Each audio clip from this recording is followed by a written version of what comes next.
জীবনে প্রথম কম স্বাস্থ্যবান স্লিম একটা বাইক চালানোর সৌভাগ্য হয়েছে আমার। সেই বাইকটা নিয়ে আজ গিয়েছিলাম এমন একটা জায়গায়, যেই জায়গাটা আমার বাসার খুব কাছেই।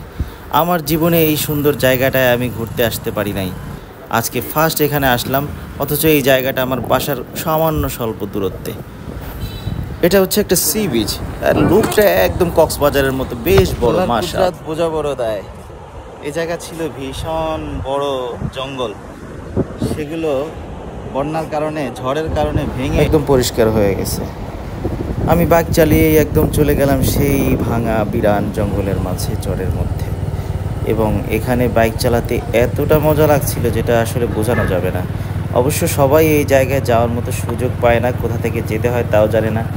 কুয়াকাটায় ঘুরতে আইসা যারা শুধুমাত্র 0 পয়েন্টে একটু দুই পাশ দেখা আবার চলে যায়, তারা আসলে অনেক বড় মিস করে। ও আচ্ছা, এই জায়গাটার নামই তো আপনাদের বলা হয় নাই। এই জায়গাটা হচ্ছে চর গঙ্গামতি, এবং তার পাশের এই জায়গাটা হচ্ছে অনেকে মরার বন বলে, কারণ এখানে বিশাল জঙ্গল ছিল। সেই জঙ্গলগুলো বন্যার কারণে বা ঝড়ের কারণে একদম গাছপালা সব কিছু ভেঙে এই যে বালু বের হয়ে গেছে, এবং গাছগুলো পরিষ্কার হয়ে পাশে জমা হয়ে আছে। একদিকে সমুদ্রের বীচ, সমুদ্রের ঢেউ, আর অন্যদিকে এরকম মরার বন, যেখানে গাছগুলো একদম গোড়া সমেত শিকড় সহ উপরে এভাবে পড়ে আছে, আর অনেকগুলো ভেঙে চলে গেছে। আর দেখেন আল্লাহর কি কুদরত, এখানে এই গাছগুলো ভেঙে পড়ে যাওয়ার পরে পরিবেশটা আসলে আরও সুন্দর লাগতেছে, আলাদা একটা পরিবেশ তৈরি হয়েছে। এই যে দেখেন গাছের গোড়াগুলো পড়ে আছে এখানে, এখানে কিছু কিছু অংশ দেখা যায় মাটি, এবং বেশিরভাগই হচ্ছে বালু। এই বালু এবং মাটির মিশ্রণে জায়গাটার দৃশ্যটাই একটা অন্যরকম হয়ে গেছে। অবশ্যই এখানে যারা ঘুরতে যায় তাদেরকে খুব সাবধানে চলাচল করতে হয়, কারণ একদিকে হচ্ছে এখানে একদম নির্জন জায়গা, অন্যদিকে এখানে মাঝে মধ্যে গাছপালা থাকে ভাঙা, যেগুলো বালু মাটির মধ্যে ঢাকা থাকতে পারে, তাই অ্যাক্সিডেন্ট হওয়ার সম্ভাবনা থাকতে পারে। এই জন্য সতর্কতার সাথে চলতে হবে, এবং মাটির কারণে অনেক সময় পিচ্ছিল খাওয়ার সম্ভাবনা থাকে। এই জন্য বাইক নিয়ে গেলে একটু সাবধানে থাকতে হবে। আমি এই জায়গায় দাঁড়িয়ে থেকে আসলে অবাক হয়ে যাচ্ছিলাম, এবং চারপাশে যখন ছবি তুলছিলাম সেই সময় আমার বাইকটা পাশে দাঁড় করা ছিল। আমার খেয়ালই ছিল না বাইকের দিকে। হঠাৎ করে আমি তাকিয়ে দেখি আমার বাইক বালুর মধ্যে দেবে কাত হয়ে পড়ে গেছে, যে কারণে আমার ইন্ডিকেটর বাতিও নষ্ট হয়ে গিয়েছিল। যাই হোক, এখানে পানির মধ্যে হাঁটতেও ভীষণ মজা। সমুদ্রের তীরে যাব, বিচে পানির মধ্যে হাঁটবো না, এটা তো হয়ই না।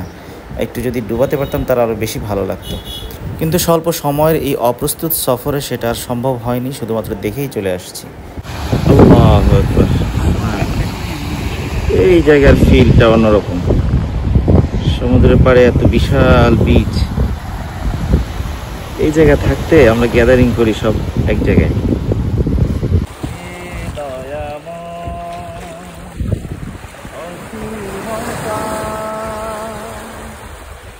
আমাদের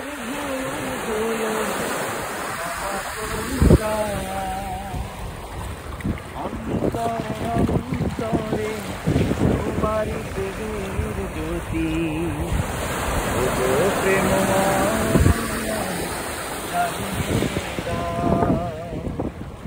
অন্তরে অন্তরে তোমার প্রেমের জ্যোতি, প্রেম জ্বালিয়ে দাও